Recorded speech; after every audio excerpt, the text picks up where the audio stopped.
This is just a quick 1 month in review of the Kanger NEbox or NEbox, depending on what you want to call it. Essentially, as I just said, I've been using this thing for about a month, and I have to say, after vaping for 6 years, somebody's finally made a device uh, the way that I want it. Could it be smaller? Yes. Um, could it last longer, maybe have a bigger tank? Sure, it could. But as far as all the technology I've seen over the last 6 years, this really fits what it is that I want out of an everyday carry vape. Granted, I have a lot of other devices, but this one in particular is the one that I use daily. Um, you know, Reason being is that it's very pocketable. Battery life on it is phenomenal. I'm getting probably about 26 hours, and I'm a pretty heavy vapor. I vape pretty much all day long. The 10 mil juice tank, I usually have to fill it up about once every day and a half or so. Really kind of just depends. I would say that it probably lasts about 30 hours of vaping, maybe a little bit more, but I always fill it up before it reaches the complete end.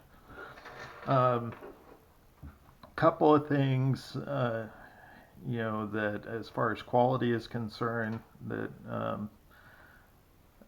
came to my attention was first of all right here, and I don't know if I can show this to you.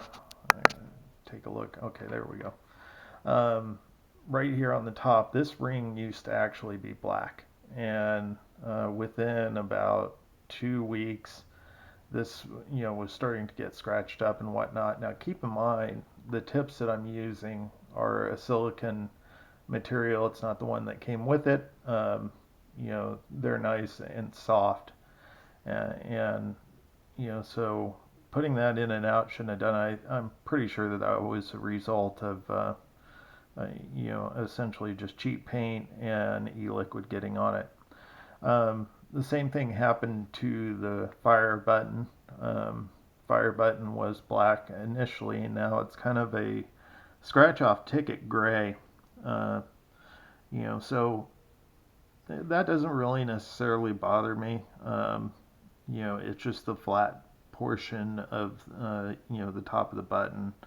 The rest of the button looks fine, so I'm not too terribly worried about that. Now, the other thing, of course, as far as the finish of the paint is concerned, is that you're going to have the inevitable paint scratch off right here and right here, where you insert a coin and turn these things in order to get them loose. Now, I do not charge this through the USB charging port, with the exception of, if I'm sitting at my desk, I might, go ahead and throw it on the charger just to ensure a little bit more time out of it. But I use a really good charger for all my batteries. And, other than that, there is a little bit of nicking that's, starting just kind of around the edges of the bottom. The actual finish of the device is held up really well. I'm still not noticing any scratches on it. Other than a few little dings, maybe right here at the top. But that's probably due to me dropping it, because that's happened before on more than one occasion. Now, people have complained about the leaking of this device, and it doesn't necessarily leak for me.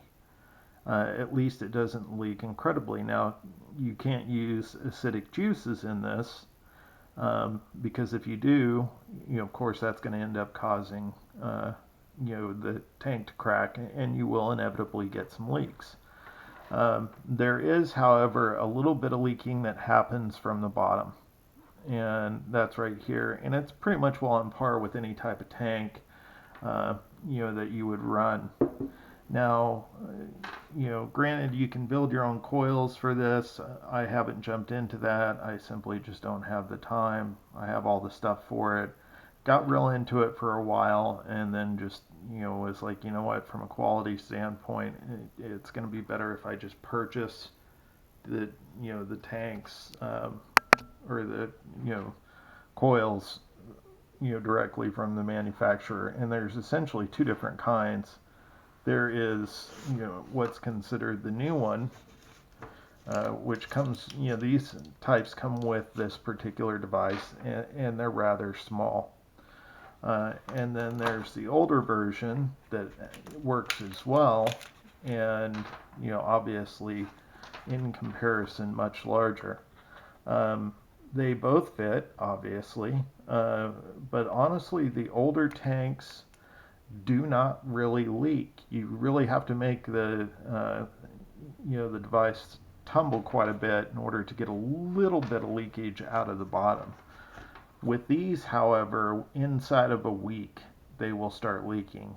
Now, one of the things that I've figured out that can help resolve that is, right here where the hole is and there's cotton, you can take a bit of organic cotton and put it in there, and that will resolve the leaking issue. Above and beyond that,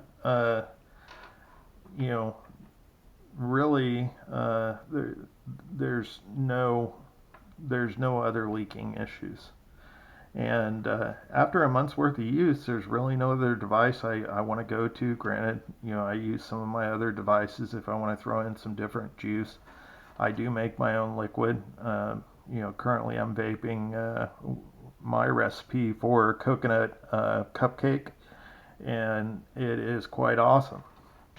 So as far as who I would recommend this device for, I would say anybody from a beginner to somebody who's very experienced, who wants something, that they don't have to worry about the tank, breaking off, that is very pocketable, that will certainly last them all day without any issues. And of course, wanting something for a reasonable price. Granted, there's mods out here, with higher wattage and can do all kinds of crazy stuff in the sub-ohming world. But, when you're looking at a device like this, you're not building coils, for a drip mod. This is, a simple tank mod. But Kanger's done a really great job. Very impressed thus far, and would highly recommend it for anybody, from a beginner all the way up to the most experienced vapors. So, any questions, leave them below, and I will also leave a link to who I recommend to buy it from. Thanks.